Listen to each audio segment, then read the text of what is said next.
I call Emma Sheerin. I want to raise the issue of rural housing this afternoon in the Chamber, specifically the changes to planning permission that were brought in at the beginning of the summer via the Infrastructure Minister's Planning Advice Note. This was issued to local councils at the beginning of summer without any consultation, and I believe it poses a threat to our rural communities. This is a rights issue. Rural dwellers pay the same contributions, taxes and rates as anyone else, but they don't have the same access to services and infrastructure that our city and town dwellers have. Now they'll not even be able to build on their own land in many instances. This is going to rule out what we would call an infill or a cluster dwelling and would require houses that are built in connection to a farm to be literally built within the yard. As someone reared on a farm, I know just how impractical and indeed dangerous this is, and the UFU have pointed out the many challenges this presents to the sustainability of our family farms and indeed the risks in terms of mortgages and people being able to build a house. Since this came to light, I've been inundated with calls from young couples, planning agents and family farms alike, all of whom are concerned about what this is going to mean for their futures. Within our local councils, our planning officers already implement the policy in a thorough and responsible manner, which is why so many applications take so long to be processed. I've taken part in many site meetings with our local councillors in Mid-Ulster, where we would urge people to amend their applications in order to ensure their successful passage and to ensure that the environment is not impacted by the dwelling that they're wishing to build. Planning is already stringent, sustainable and measured. The last thing that we need is more restriction on who can build and where they can build it. Our planning committee in Mid-Ulster are so worried about this note that they held a special meeting to discuss it and have pledged to write to the Minister with cross-party support with regards to the issues that it has thrown up. Currently, we have a housing crisis in the north. We have a shortage of public and private rental stock, which means that landlords are able to charge extortionate rents and get away with it. Meanwhile, in our smaller towns, many of the much-needed houses are being occupied by people who do intend to build a forever home out in the country, but they're waiting to have the finances and the planning permission to be able to do so. This note is going to add financial and time pressures to the process, unnecessary stress which we do not need to see, and which serves to make building your own home a more exclusive enterprise. Many of the constituents who have contacted me are attempting to build on the family farm to ensure its continuation and to maintain the link with past generations, many of whom would have had to work hard to hold the fields that they now have. We know that we have pressures on our health and social care services and that many families rely on elderly parents to care for their young children and then grown-up children to care for the elderly parents. And for that to work, they need to live nearby. So I would ask the Minister to rescind this note immediately and to allow people to build in the communities that they call home. Thank you. And I call Harvey. Thank you very much, Mr. Speaker. MOT booking fiasco. Recent changes to the online booking service on NI Direct for MOT test of motor vehicles has become almost impossible and at least very difficult. 2 weeks ago, the tried and tested system was working reasonably well, but since its introduction, the new online service has had numerous faults and complications, causing even more backlogs to an already overstretched system.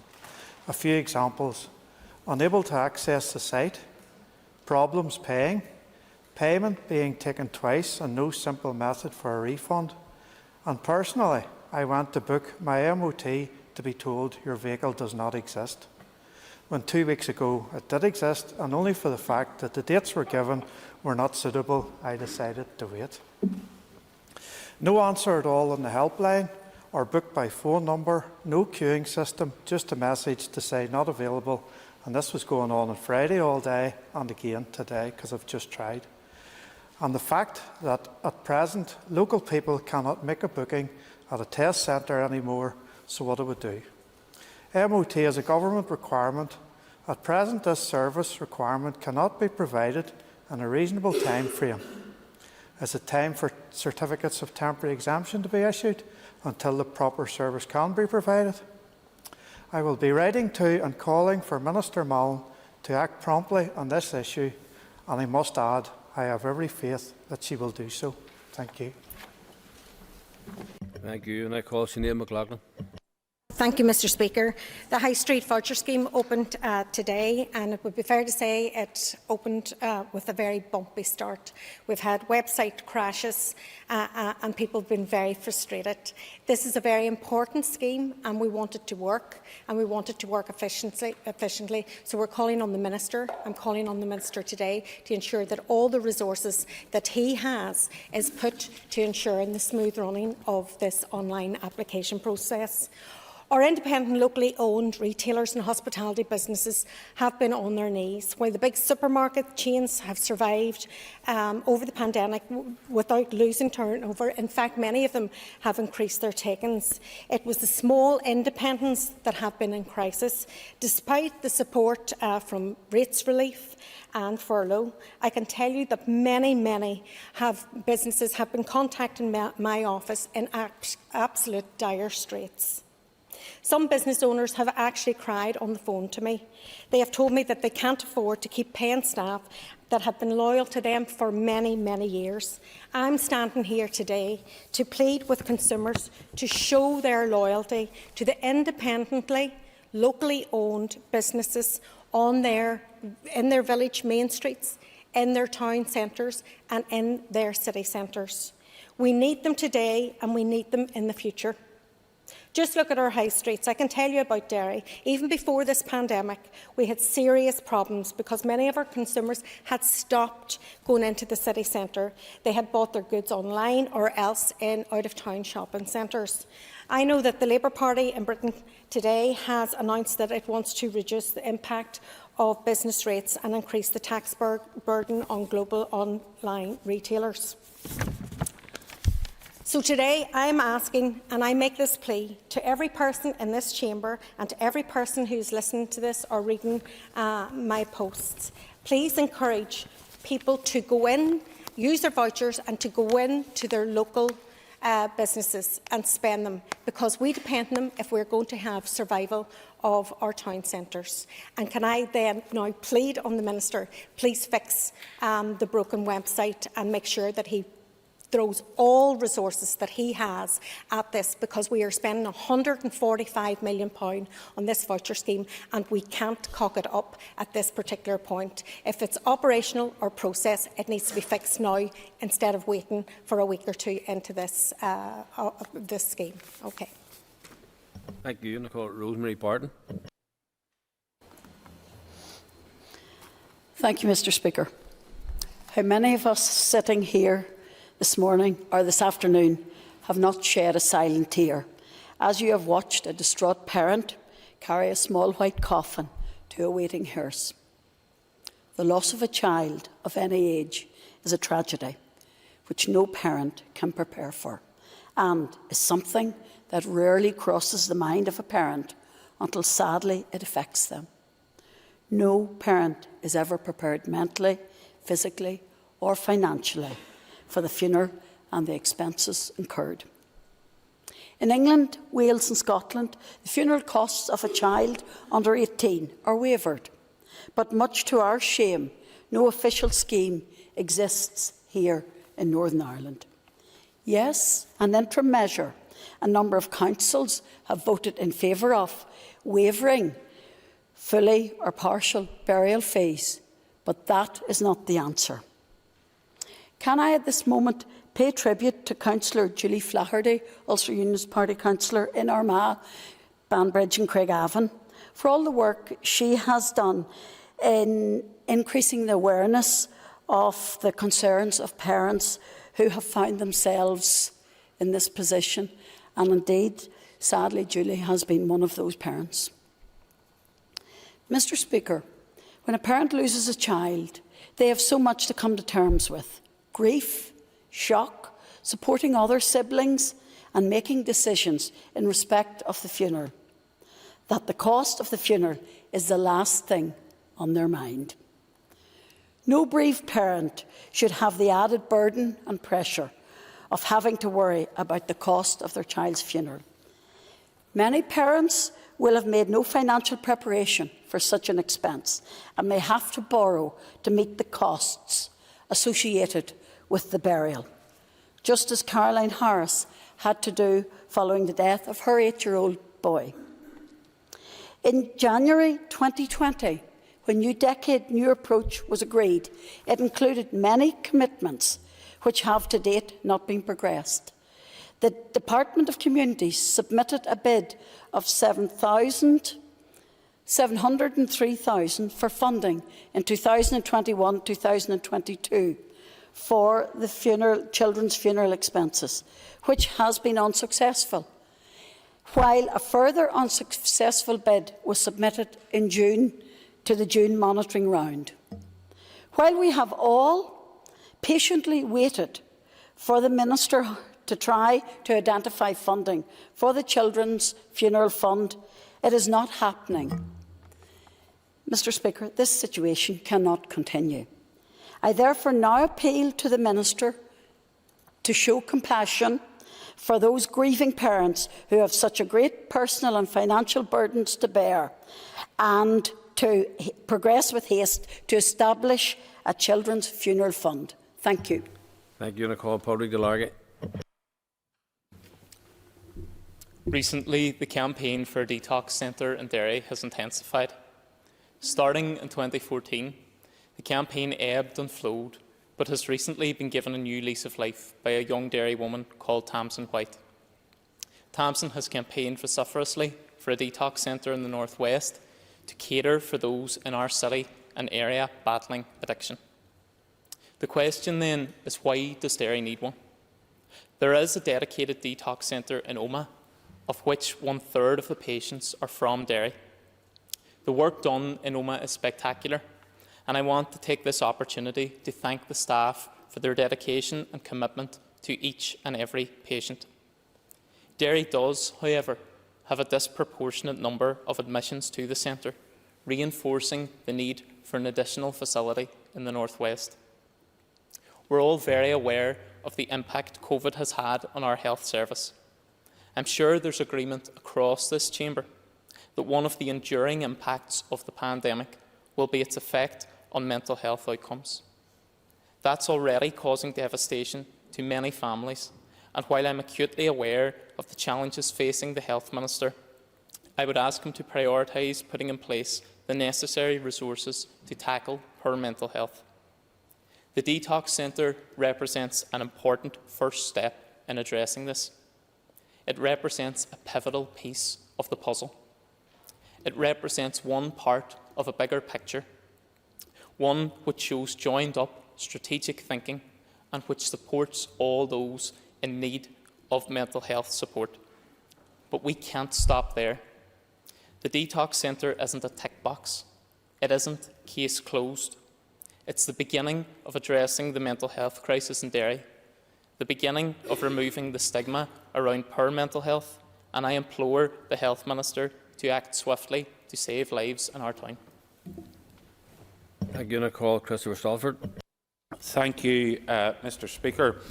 Sir, as a fellow citizen of Belfast, you yourself would know that over the course of the last 20 or 30 years or so, people who traditionally would never have wanted to come to our city to hold events have decided so to do. The first major event that I can recall was obviously the tall ships in 1991, and that, I suppose, sent a very positive message that Belfast was starting to turn a corner and that people wanted to come to our city in order to hold major events. Belfast is now a centre for great events.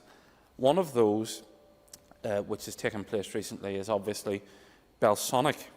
I rise to express concern on behalf of my constituents who live in the Lower Ravenhill and Ballinafi parts of the town in relation to the management of this event. It is, of course, a good thing that there are public events taking place in the city and that people want to have events in our city, but it's also a good thing to treat people who live around these events with respect and to listen to their concerns. I have to say, I have been disappointed by the lack of engagement with local residents by the organisers of this event. Specifically, the Lagan Village Youth and Community Group have been working hard to try to articulate the concerns of the people in that part of the town and to make the organisers listen. I again regret to say that I don't believe that they are listening. I don't believe that people's concerns are being taken on board. And I do believe that it's wrong that the associated antisocial behaviour that accompanies these events should be imposed upon the people of the Lower Raven and Ballinafie communities. I would urge the organisers to engage more fully with local residents in that area in order to hear their concerns and to act upon them. And whilst it's true to say the event is obviously what takes place in the Ormeau Park constitutes the event, it's not true to say that the organisers then have no responsibility for that which takes place outside the Ormeau Park, in the streets around the bottom of the Ravenhill Road. They clearly do have a responsibility in that regard. And I would urge them and the Council to engage more fully with local people in order to address these concerns going forward, in order to ensure that the event can be one that benefits not only the city, but that local people feel is not having a detrimental impact upon their life and their existence in the place that they live and in the community that they live all year round, not just during these events. Thank you, Mr. Speaker. Thank you. And I call Justin McNulty.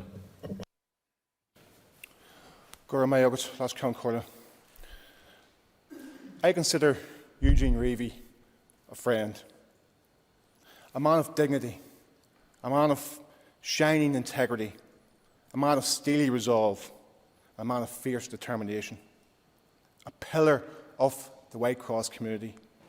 His wife Roisin taught me in Primary 1. I remember her glowing, shining integrity, a gentle lady. His daughter Aisling was in my primary school class, a family very well respected in the community. On the 4th of January 1976, at about 6:10 p.m, 3 masked men armed with Sterling submachine guns and pistols burst into the Reevy family home in Whitecross. John, 24, was killed, Brian, 22, was killed outright, Anthony, 17, escaped into the bedroom and later crawled 200 yards up to a neighbour's house to raise the alarm. Far too many families like the Reevys have been waiting decades for justice. I acknowledge and welcome the fact that all parties have now firmly rejected the legacy proposals set out in the British Government's command paper. As I understand it, over 30 files have now been forwarded to the Public Prosecution Service for consideration, but yet there is a lack of resources, and indeed, most worryingly, there is no dedicated legacy unit. It is unthinkable that the Reevy family would have to suffer more delays. Therefore, I call on the Minister for Justice and on the Finance Minister to provide the adequate support for the PPS and legacy causes to progress, and all the legacy cases to be finalised, and for justice to be done for the Reevy family in Whitecross and for all the other families waiting for justice for far too long. Thank you. And I call Mike Nesbitt.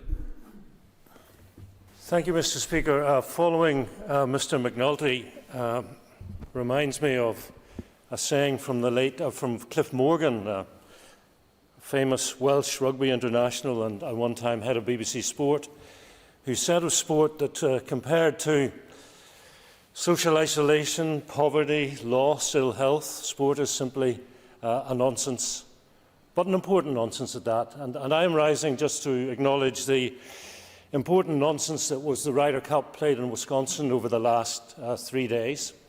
Congratulate the United States on their crushing, record-breaking victory, but also acknowledging the role of two of our own, two Northern Irishmen in the European team.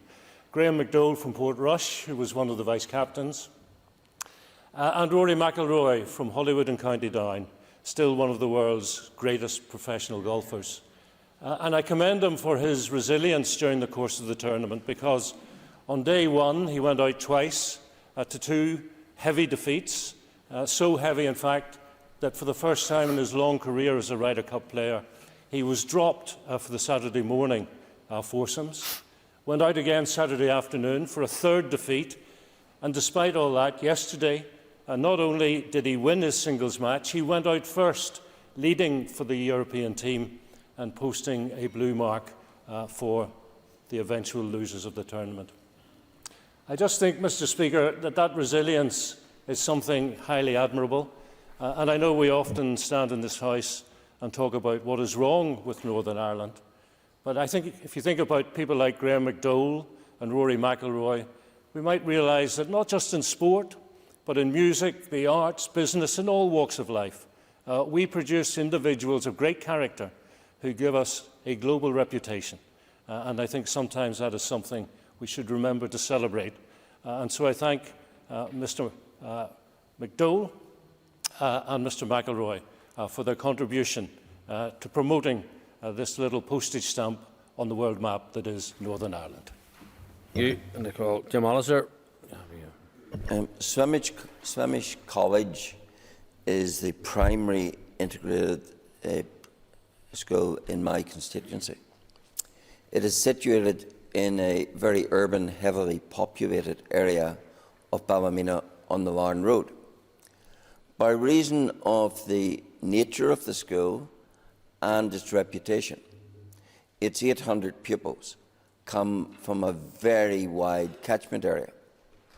Over 100 of them come more than 10 miles from the Antrim Temple Patrick area. Another 70 come from the glens of Antrim, and so it goes on round the hub of Ballymena. In consequence, public transport is vital to the delivery of pupils to that school.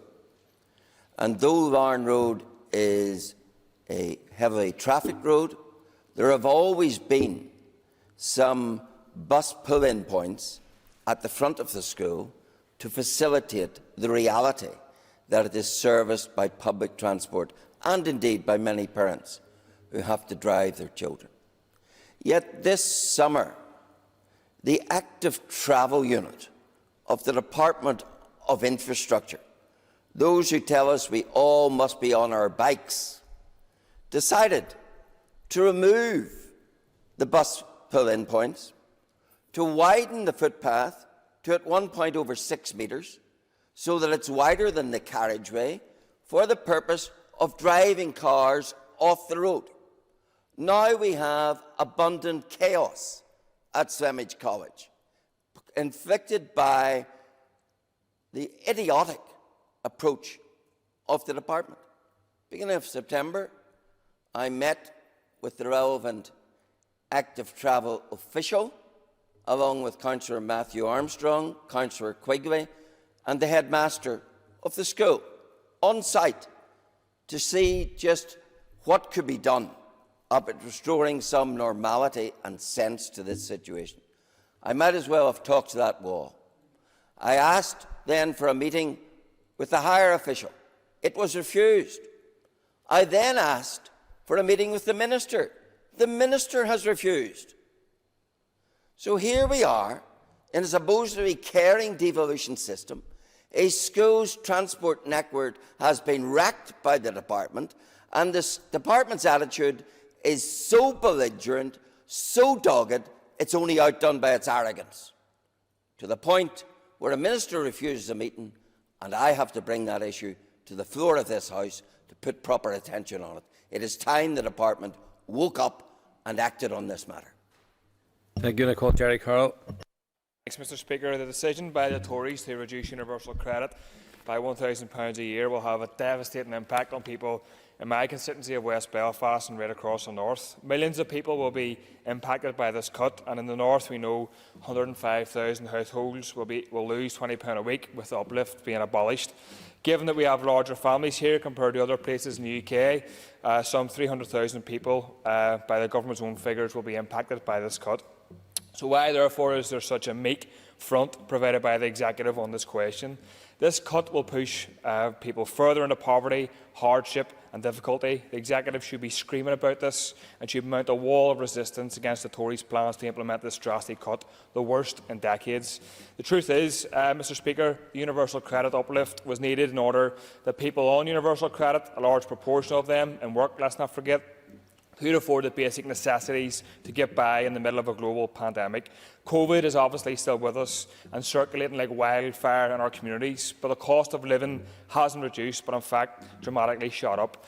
So the Tory government's disgraceful response to energy prices rocketing, inflation shooting up, is to pull the carpet of support from people who need it. At the same time, they haven't lifted a finger to tackle the obscene wealth increase during the pandemic. The UK now has a record number of billionaires. Corporate profits have continued to surge during COVID, yet it's working-class people who are feeling the brunt of the economic hardship. The Tories are willing to protect the wealthy, whilst the executive dutifully follows suit. Class war is alive and well in today's society, and it affects everyone at the bottom rung of the ladder. People from all backgrounds are being driven into further economic hardship by these policies. The main focus, Mr Speaker, has to be on forcing the Tories to retreat and to backtrack from imposing this huge cut on people's ability to live. By mounting huge pressure on them, a retreat can be forced, and hopefully Marcus Rashford's intervention will help in that regard. However, in the instance that the Tories don't budge and plough ahead with a shocking reduction, the executive needs to step up to the plate, ensure that people aren't thrown under the bus. The executive have a responsibility on many fronts, but chief of which is their instance in signing up to implement welfare reform. So at the very least, they need to ensure that people aren't financially penalised as a result of the system they endorsed. For all the important talk about an anti-poverty strategy, if the executive cannot intervene to stop this reduction, then it will fail to stop the descent of many thousands further into poverty. And if the Tories continue with the cut in universal credit, the executive must intervene to ensure people here aren't financially worse off. As usual, we will hear cries of unaffordability, but let's not forget over £100 million to Capita to carry out its detested PIP assessment, hundreds of millions of pounds in agency staff, whilst health workers are left without proper pay. So the executive needs to make its priority to ensure that those who rely on minimal state benefits to get by aren't hit hard by a cut in universal credit. Time for action. Thank you. Thank you. And I call Jonathan Buckley. Thank you, Mr Speaker. And I rise to speak of the dire state of many elements of the Department for Infrastructure. The department that has quite rightly been dubbed the Department of Backlog and Delay. How many of us have received correspondence from constituents unable to book an MOT test? How many constituents have contacted us unable to get a driving test? How many major planning applications have been delayed in the system for some over 200 weeks? Rural roads unsurfaced because of continual legal disputes with the department and contractors. A backlog in taxi drivers looking to access the system because they're unable to get through the complex testing system alongside HGV drivers. In short, service users are not getting the service that they deserve and, more importantly, the service that they're paying for. In relation to the MOT testing, as chair of the committee, I wrote to the Minister during whenever the new system had just went active to ask for a meeting to explain the rationale behind the delay. I was greeted with the same response as many of my service users in my constituency received, one of, "Sorry, we will get back to you in due course."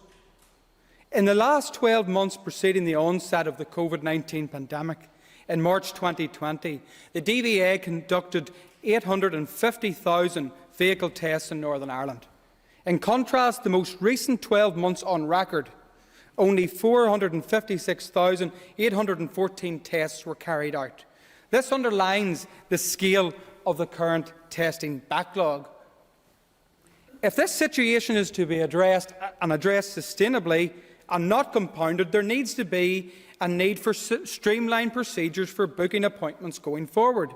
The protracted delays experienced by customers after the deferred launch of the new online DVA booking system has further undermined confidence in our testing system. We need active engagement now from the Minister. How many car dealers are facing this very real prospect of going under because they cannot get tests available for their cars to sell on? How many of our young people can't get into the workplace because they can't get a driving test? Some sit their test, unfortunately fail, are thrown out of the system and have to wait months before they can get that test again. The system is flawed, the system is broken, and I would call on Minister Mallon to bring forward realistic proposals to ensure that we can get on top of these backlogs and deliver the service which our constituents deserve. Thank you, Mr Speaker. Thank you. And that concludes this item on member statements.